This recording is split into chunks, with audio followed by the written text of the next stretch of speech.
आज हम देखने वाले हैं कि पीएफ अकाउंट की केवाईसी हमें कैसे अपडेट करना है। अगर आप अपना पीएफ का पैसा विड्रॉल करना चाहते हो, चाहे आप पार्शियल विड्रॉल करना चाहते हो या पूरा पैसा आप निकालना चाहते हो, या फिर आप सभी को अपना जो पीएफ का पैसा है एक अकाउंट से दूसरे अकाउंट के अंदर ट्रांसफर करना है, तो ऐसे में आप सभी को पीएफ का पैसा निकालने के लिए सबसे पहले ज़रूरी होता है उसकी जो केवाईसी है वो हो रखी हो। तो ये जो केवाईसी है कैसे आप 5 मिनट के अंदर आप अपने मोबाइल फ़ोन से कर सकते हो, आपको पूरा प्रोसेस दिखाने वाला हूँ। सबसे पहले तो आपको अपना ब्राउज़र ओपन करना है और यहाँ पर आपको सर्च करना है ईपीएफओ। तो हमारे सामने गवर्नमेंट की जो ऑफिशियल वेबसाइट है आ जाएगी। वैसे इसका जो लिंक है हमने वीडियो के डिस्क्रिप्शन में और आपको पिन कमेंट के अंदर भी दे रखा है, जहाँ से भी आप डायरेक्टली इस पोर्टल पर आ सकते हो। अब यहाँ पर होम पेज पर ही एक ऑप्शन दिखेगा केवाईसी अपडेशन मेंबर, तो हमें इसी ऑप्शन का सिलेक्शन करना है। जैसे हमने सेलेक्ट किया है तो अब आप देखोगे कि लॉगिन करने के लिए बोला जा रहा है। तो आपको बैलेंस जानना हो या फिर केवाईसी करना हो, सभी कामों के लिए लॉगिन करना होगा। तो आपको अपना जो यूएन नंबर है वो यहाँ पर दर्ज करना है और आपका जो भी यूएन का पासवर्ड है वो यहाँ पर इंटर करना है। इन केस अगर आप अपना यूएन का जो पासवर्ड है वो भूल चुके हो, तो ये जो पासवर्ड है आप खुद से अपना रिसेट कर सकते हो। यहाँ पर ऑप्शन आपको पोर्टल पर मिलता है। तो इसके लिए फॉरगेट पासवर्ड का ऑप्शन दिया गया है, यहाँ से आप अपना जो पासवर्ड है वो फॉरगेट कर सकते हो।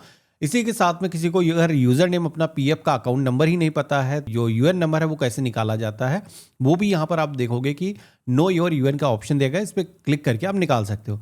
तो मुझे ऑलरेडी ये चीज़ें पता हैं। अगर किसी को नहीं पता है तो आई बटन पे मैं दूसरी वीडियो का लिंक दे दूंगा, जहाँ पर क्लिक करके कैसे फॉरगेट करना है सारी डिटेल आपको मिल जाएंगी। हमने साइन इन के ऑप्शन पे क्लिक किया है, तो यहाँ पर जो हमारा मोबाइल नंबर लिंक है इस पर वेरिफिकेशन के लिए एक ओटीपी सेंड किया जाएगा। वो जो ओटीपी हम यहाँ पर दर्ज करेंगे और सबमिट की टैब पे क्लिक करेंगे। तो इस तरीके से देखोगे कि हम पीएफ अकाउंट के अंदर लॉगिन हो चुके हैं। लॉगिन होने के बाद में यहाँ पर आपको एक ऑप्शन मेन्यू के अंदर मिलेगा मैनेज का। इस ऑप्शन पे क्लिक करना है और यहीं पर आपको मिल जाएगा ऑप्शन केवाईसी का। तो आप देखोगे कि केवाईसी के सेक्शन में हम आ चुके हैं। यहाँ पर आपको पीएफ अकाउंट के साथ में 3 तरीके की डिटेल ऐड करने के लिए रिकमेंड किया जाता है। एक तो बैंक हो गया, पैन हो गया, पासपोर्ट। तो पासपोर्ट वैसा कोई ज़रूरी है नहीं, 2 चीज़ें अगर आपकी ऐड हैं तो पीएफ का पैसा आप निकाल सकते हो, कोई दिक्कत नहीं है। इसके लिए नीचे आप देखोगे कि 3 सेक्शन दिए गए हैं। एक तो सेक्शन है जहां पर करेंटली आपकी जो एक्टिव केवाईसी है वो आपको यहां पर देखने को मिलेगी। इसी के साथ में पहले से अगर केवाईसी नहीं हो रखी होगी तो यहीं पर आपको देखने को मिलेगा कि यहाँ पर जो है डिटेल आपको देखने को नहीं मिलेंगे। इसी के साथ में जैसे कि केवाईसी पेंडिंग में होगी तो यहाँ पर दिखेगा। केवाईसी इनकेस अगर आप करते हो और आपकी जो केवाईसी वो एक्सेप्ट नहीं होती, रिजेक्ट हो जाती है, तो यहाँ पर इसका अलग सेक्शन दिखाया गया है, तो यहाँ पर आपको दिखेगा। अब आपको केवाईसी करना कैसे है, तो सबसे पहले तो आप देखोगे कि यहाँ पर आधार प्रमाणीकरण का जो सेक्शन है वो आ रहा है। तो आधार के जरिए ऑथेंटिकेशन करना होगा कोई भी केवाईसी का काम करने के लिए। इसके लिए सबसे पहले तो हम क्या करेंगे, जिस भी टाइप की केवाईसी कर रहे हैं, तो केवाईसी जैसे कि हम सबसे पहले बैंक की कर रहे हैं, बैंक डिटेल हमें ऐड करना है, तो हम बैंक के ऑप्शन पर क्लिक करेंगे। अब इसके बाद में आपको अपना जो बैंक अकाउंट नंबर है यहाँ पर दर्ज करना है और कन्फर्म बैंक अकाउंट के सेक्शन में रिपीट आकर के अपना जो बैंक खाता संख्या है वो दर्ज करना है और इसके बाद में बैंक का जो आईएफएसओ कोड है वो यहाँ पर आपको इंटर करना है। बैंक का जो आईएफएसओ कोड है आपकी पासबुक और चेकबुक पर मिल जाएगा, आप वहाँ से देख करके इंटर करोगे। अब यहाँ पर ये करने के बाद में आप देखोगे कि हमारे सामने वेरीफाई आईएफएसओ का ऑप्शन आ जाएगा। तो यहाँ पर बैंक का जो आईएफएसओ कोड है उसको आपको वेरीफाई करना है। हम इस ऑप्शन पे क्लिक करेंगे तो आप देखोगे कि आईएफएससी कोड हमारा वेरीफाई हो चुका है। हम यहाँ पर ओपन करेंगे और इसके बाद में हमें ये जो बैंक अकाउंट है इसकी डिटेल सेव करने के लिए यहाँ पर हमें आधार की जो कंसेंट है उसको एक्सेप्ट करना है और इसके बाद में सेव के ऑप्शन पे क्लिक करना है। तो अभी आप देखोगे कि हमारे आधार कार्ड से जो भी हमारा मोबाइल नंबर लिंक होगा उस पर वेरिफिकेशन के लिए ओटीपी सेंड किया गया है। साथ में जो बैंक खाता आप ऐड कर रहे हो वो डिटेल यहाँ पर दिखाई जाएंगे। तो यही डिटेल आपके जो पीएफ अकाउंट के साथ में अपडेट होंगी। पैसे फ्यूचर के अंदर अगर आपको विड्रॉल करना है इसी के अंदर कर पाओगे। तो हमें यहाँ पर ओटीपी को दर्ज करना है और इसके बाद में सबमिट की टैब पे क्लिक करना है। तो इस तरीके से आप देखोगे कि बैंक अकाउंट की जो डिटेल है वो हमने केवाईसी के तौर पर सफलतापूर्वक जोड़ दिए हैं। आधार की जो कंसेंट है अगेन यहाँ पर एक्सेप्ट करने का ऑप्शन आएगा, जिस पर क्लिक करोगे सेव करोगे और आधार के मोबाइल फ़ोन पर एक ओटीपी आएगा जो कि आप यहाँ पर दर्ज करोगे और इसके बाद में सबमिट करोगे तो अगेन आप उसी पेज पर आ जाओगे। तो इस तरीके से देखोगे कि नीचे की तरफ बैंक अकाउंट जो है जो केवाईसी हमने करी है वो यहाँ पर हो चुकी है। केवाईसी होकर के केवाईसी पेंडिंग अप्रूवल के सेक्शन में आ जाएगा।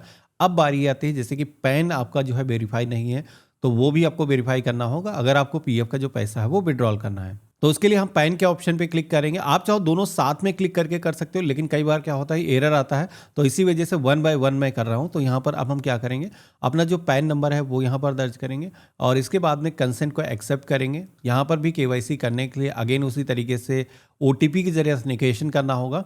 तो आपके आधार कार्ड से जो भी आपका मोबाइल नंबर लिंक है उस पर वेरिफिकेशन के लिए ओटीपी जाएगा, हम यहाँ पर दर्ज करेंगे और सबमिट करेंगे।